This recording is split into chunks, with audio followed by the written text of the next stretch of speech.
Donald Trump's best week ever just got even better. A big win at the Supreme Court and a big loss for rogue liberal judges.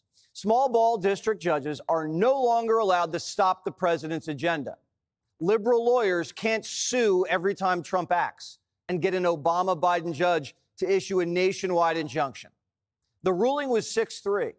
Trump stopped by the briefing room to take a victory lap. Well, this was a big one, wasn't it? This was a big decision.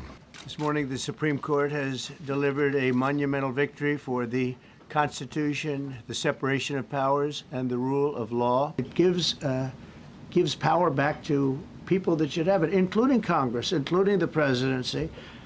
And it only takes bad power away from judges. It really doesn't take power. It takes bad power, sick power, and unfair power. And it's really going to be, this is a very monumental decision. Bondi was there, and she said the nation just got a lot safer. You should all feel safer now that President Trump can deport all of these gangs, and not one district court judge can think they're an emperor over this administration and his executive powers and why the people of the United States elected him. Among other things, rogue judges were stopping Trump from eliminating birthright citizenship. So after this ruling, birthright citizenship is getting fast-tracked to the Supreme Court. Justices hear the case in October. Thanks for this decision, and thanks to this decision, we can now promptly file to proceed with numerous policies that have been wrongly enjoined on a nationwide basis. And some of the cases we're talking about would be ending birthright citizenship, which now comes to the fore. That was meant for the babies of slaves. It wasn't meant for people trying to scam the system and come into the country on a vacation. Lawfare is officially dead. Frivolous lawsuits were the only thing slowing down the Trump agenda. With Democrats out of power, radical lawyers were the only resistance. Finally, a random judge in Maryland isn't more powerful than the President of the United States. This is a big win for President Trump. Such a big win for the Trump administration. And not just Donald John Trump, the person, but the office of the president. Whoever comes next is going to get the benefit of this ruling, too.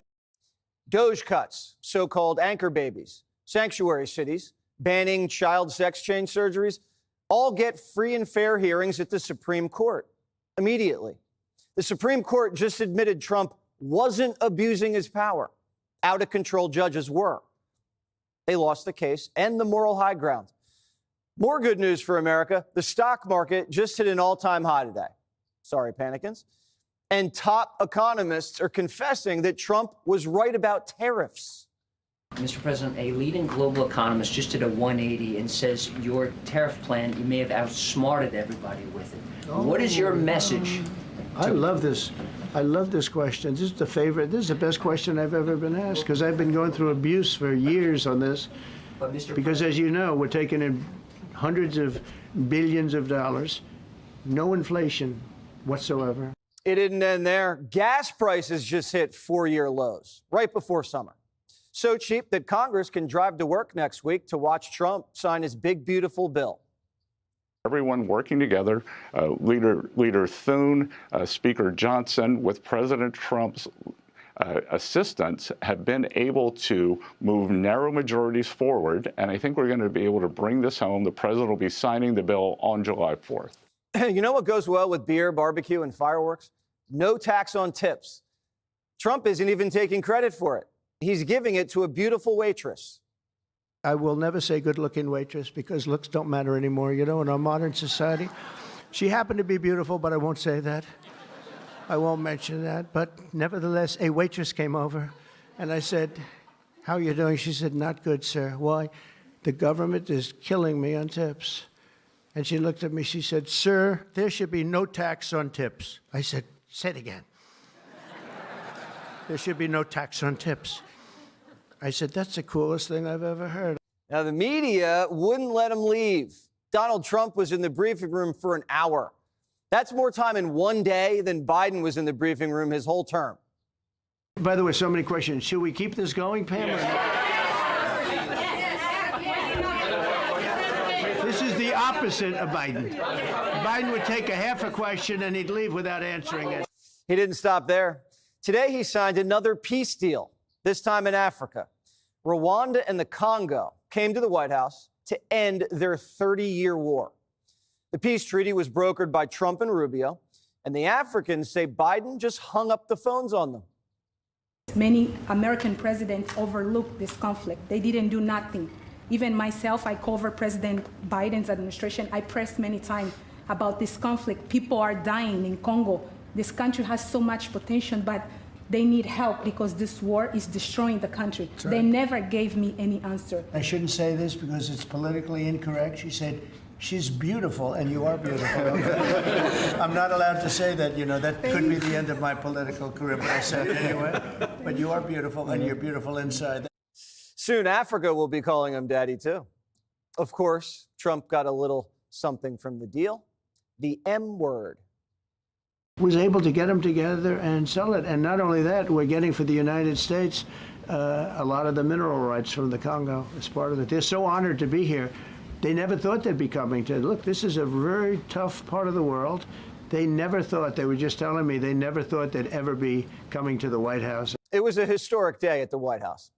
But Canada was in the room, and they tried to make it all about themselves. Not Canada. This is about Canada. Why not? Why not Canada, by the way? Why? I mean, because this is about a different subject right now.